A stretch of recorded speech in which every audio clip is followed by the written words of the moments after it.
Hi everyone, my name is Ravikrishna Jinyavala and welcome to my channel Ravi Tech Talks.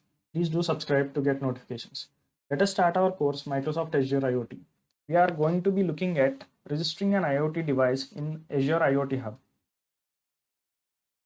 So all the devices which need access to Azure IoT Hub manage the devices using an identity registry. So the identity registry is nothing but list of IoT devices and their identities, which are stored in a typical dictionary sort of a fashion with device ID as the key, and it stores the connectivity credentials as well. Okay. So if we go to next screen where we have previously seen that IoT Hub is an IoT gateway which is there in between the devices and the other Azure services. So here you can see the devices they are connecting to Azure IoT Hub, and the IoT Hub is then used to connect to Azure other services like blob storage or anything like that. So the connectivity from these devices, each device will have its own unique identity, and it will have its own unique connection string using which the devices will connect to our Azure IoT Hub to send the data. Now let us see what are all the features the IoT Hub Identity Registry has. So the features of Identity Registry are it stores the credentials, and since it stores the credentials per device, you will have control over per device level access, and it provides you with create, read, update, and delete operations for IoT devices, and you can import and export the device identity to blob storage. Why you can import and export is like when you are using the portal, you cannot see more than 1,000 devices in the portal. So if there are more than 1,000 devices, it is advisable to import and export those device details into an blob storage, and it provides you lifecycle notifications like whenever the device is created and deleted to the other subscribed Azure services. Okay. And the device details, it stores it as a digital twin in a JSON format. Now let us look at registering our first IoT device in the Azure IoT Hub using the portal. Let me just switch to the Azure portal. So this is our Azure portal. So this was the Azure IoT Hub which we have created previously. So a quick overview. So here you will have a left hand pane which will have overview, activity log. You'll have settings where you can see different network settings, certificate, and built-in endpoints, which we will discuss later. And here you have in the Explorer IoT devices, and you have IoT Edge, device configurations, security, all these things.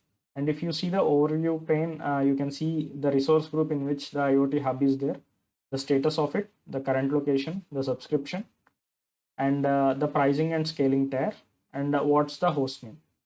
Okay. And here you have some help content where you can go and read through, and then you will have a few metrics here. It is related to the IoT Hub usage. So how many devices are there currently? So there are 0 devices, and what is the daily message quota, and the messages used today, and number of messages used, devices connected, and the messages sent from device to cloud, and total IoT devices. Okay.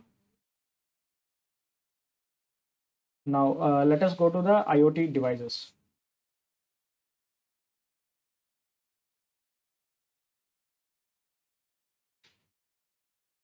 So this is our identity registration for creating the devices. So as you can see, it's on the top pane, you will see new, refresh, and delete. And here you can see the query options to search for the devices which is created. So the fields will be the fields on which you can search will be device ID, status, last activity time, and status update. Okay. So here you have different operations, and then you can query the devices. Let us go ahead and create an IoT device. Click on new. So here the device ID need to be unique inside the IoT Hub. It need not be unique globally. It need to be just unique inside its particular IoT Hub. So I'll just give it as IoT device 01. And coming to the authentication type, we have three types of authentication: symmetric key, X509 self-signed, and X509 CA signed. So when we are going to go with symmetric key, it will be a keys which we can provide. So for now, we are just going to say auto generate the keys. And for X509 self-signed certificate, you need to create self-signed certificate and upload those certificates on the device, as well as give the thumbprint here. We will look at it at a later point in time.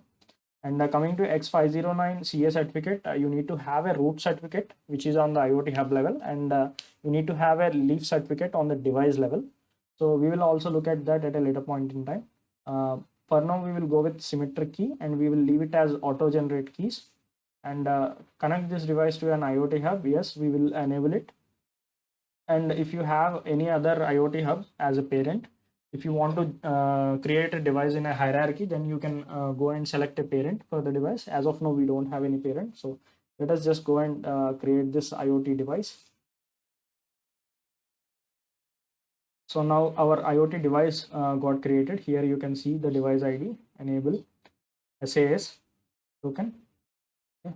You go to the device, you can see some base details like device ID, the primary key, secondary key. So those are nothing but the keys which got auto generated. And using those keys, we have both primary connection string and secondary connection string. Okay. And here the communication of the IoT hub is enabled by default. It doesn't have any parent device. Okay. If you see the digital twin, it will be, as I said, it will be a JSON kind of a structure with the device ID and other details. Okay, it will have both reported properties and desired properties. We will discuss more on the digital twin at a later point in time. Okay, so using the portal also, you can start sending messages to the devices. Okay, and let us say if a device is if you feel that device is compromised and you need to stop the device communicating with the IoT hub, you can come here and disable the device. And in a similar fashion, you can also use Azure CLI to create an IoT device. We will look at it in our next video. Please let me know if you have any comments or any doubts on creating an IoT hub using Azure portal in the comments below. Have a nice day.